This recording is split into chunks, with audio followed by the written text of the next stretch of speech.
భారత యువజన సమాఖ్య ఆవిర్భవించే 65వ ఆవిర్భావ దినోత్సవం సందర్భంగా ఏఐవై ఖమ్మం జిల్లా సంస్థ ఆధ్వర్యంలో ఇక్కడ అన్నం సేవ అనాథాశ్రమంలో ఈ భోజన కార్యక్రమాన్ని ఏర్పాటు చేయడం జరిగింది.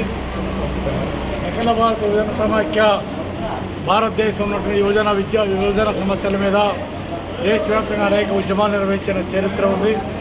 భారతదేశ యువతని సన్మార్గంలో పెట్టి భారతదేశ అభివృద్ధి కోసం, భారతదేశంలో ఉన్నటువంటి సమస్యల పరిష్కారం కోసం, యువజన సమస్యల పరిష్కారం కోసం, ప్రజలు నిరుద్యోగులు ఎదుర్కొనే అనేక సమస్యల పరిష్కారానికి అఖిల భారత యువజన సమాఖ్య కృషి చేస్తూ ఉంది. ఆ కృషిలో భాగంగా ఈ రోజున ఆవిర్భావ దినోత్సవం సందర్భంగా అన్నం సేవ ఫౌండేషన్లో ఈ రోజున అన్నదాన కార్యక్రమాన్ని ఏర్పాటు చేయడం జరిగింది. ఈ అన్నం సేవ ఫౌండేషన్ కూడా అనాథాలకి ఆలయంగా నిలబడ్డటువంటి పరిస్థితి చూస్తూ ఉన్నాం. ఈ ఖమ్మం జిల్లాలో అనేక సంవత్సరాలుగా శ్రీనివాసరావు గారి నాయకత్వాన ఇక్కడ ఉన్నటువంటి అనేక వికలాంగులు ఉన్నటువంటి అనేక మందిని చేరదీసి సొంత ఇంట్లోకి చేర్చి వాళ్ళ సేవ చేయడం అనేది చాలా అభినందనీయం. అందుకని సేవా దృక్పథాన్ని దృష్టిలో పెట్టుకుని ఈ అన్నం సేవా ఫౌండేషన్ అన్నదాన కార్యక్రమం చేపట్టాలని చెప్పి యువజన సమాఖ్య నిర్ణయించుకోవడం జరిగింది. అన్నం సేవా ఫౌండేషన్ సంబంధించి ఇక్కడ జరుగుతున్న కార్యక్రమాలు చూస్తే చాలా గొప్పగా ఈ సేవా ఫౌండేషన్లో కార్యక్రమాలు నిర్వహిస్తాను.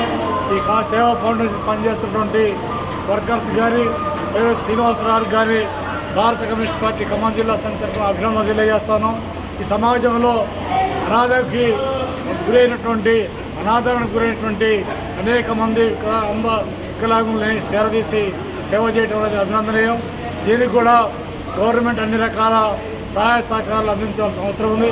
అదేవిధంగా సమాజంలో ఉన్నటువంటి కొద్దో గొప్ప మనకి చేయదిరిగినటువంటి ప్రతి ఒక్కళ్ళు కూడా అన్నం సేవ ఫౌండేషన్కి తమ చేయూత అందించి ఇక్కడ ఉన్నటువంటి అనాథాశ్రమం ఉన్నటువంటి అనాథరైనటువంటి అనేక మందికి మనం వాళ్ళకి వసతి చేకూర్చాల్సిన అవసరం ఉంది. ఈ అన్నం సేవ ఫౌండేషన్ చేస్తున్న ఈ కృషిని మరొకసారి అభినందిస్తూ భవిష్యత్తులో ఎలాంటి ఇబ్బందులు వచ్చినా లేకపోతే ఎలాంటి సహాయ సహకారాలు వచ్చినా కమ్యూనిస్ట్ పార్టీగా మేము సహాయ సహకారం అందిస్తామని చెప్పి తెలియజేస్తాం. మరొకసారి అన్నం సేవ ఫౌండేషన్ నిర్వాహకులందరికీ కూడా పేరు పేరున అభినందనలు, ధన్యవాదాలు తెలియజేస్తాం. Very good, thank you.